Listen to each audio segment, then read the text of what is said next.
శ్రీనివాస్ గుండ్రెడ్డి, డిఓపిగా గోపి, ఆత్మకథ సినిమాకి ప్రొడ్యూసర్ సోమేశ్వరరావు గారు, అలాగే ఆయన కుమారుడు వారాహి శ్రేయస్, చాలా చిన్న కురవాడండి.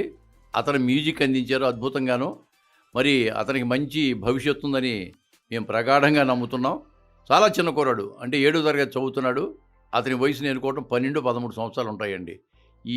ఈ సినిమాలో ఆ విశేషం. అతని మీద, ఆ కుర్రవాడి మీద నమ్మకంతో అతనికి మ్యూజిక్ డైరెక్షన్ ఇవ్వడం అనేది మా డైరెక్టర్ గారు గొప్పతనం అండి. కాబట్టి మీరు తప్పకుండా అందరినీ ఆశీర్వదిస్తారని, మమ్మల్ని ప్రోత్సహిస్తారని, ఈ సినిమాకి విజయాన్ని చేకూరుస్తారని మనస్ఫూర్తిగా నమ్ముకుంటున్నాం. ఈ సినిమాలో హీరోగా జెమిని సురేష్, హీరోయిన్గా శ్రీరూప, బస్టాప్ కోటేశ్వరరావు, బలగం విజయలక్ష్మి గారు, మల్లారెడ్డి గారు వాళ్ళ యొక్క పాత్రలో చక్కగా నటిస్తున్నారు.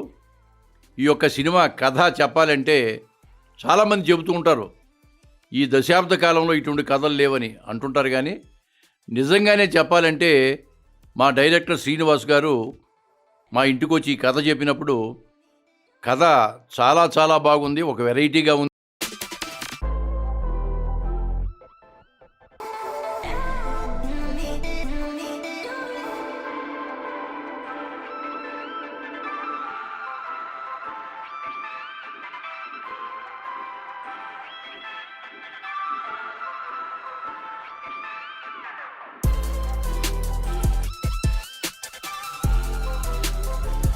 నమస్కారం అండి. నా పేరు విజయలక్ష్మి. బలగం ఫేమ్, బలగం సినిమా ద్వారా మీ అందరికీ సుపరిచితురాలిని. దాదాపుగా బలగం తర్వాత ఒక 10-15 సినిమాల్లో చేశాను, వెబ్ సిరీస్లో చేశాను. ఇటీవలే విడుదలైన మోదుబరి లవ్ స్టోరీలో కూడా మై విలేజ్ షో వాళ్ళ ద్వారా చేయడం జరిగింది. చాలా అద్భుతమైన పేరు వచ్చిందండి. అలాగే ఆ సినిమా, ఆ వెబ్ సిరీస్ అయిపోయిన తర్వాత మన డైరెక్టర్ శ్రీనివాసరావు గారు నాకు ఫోన్ చేసి మరి ఇక్కడికి పిలిపించారు. వచ్చాను, ఆయన స్టోరీ వినిపించారు.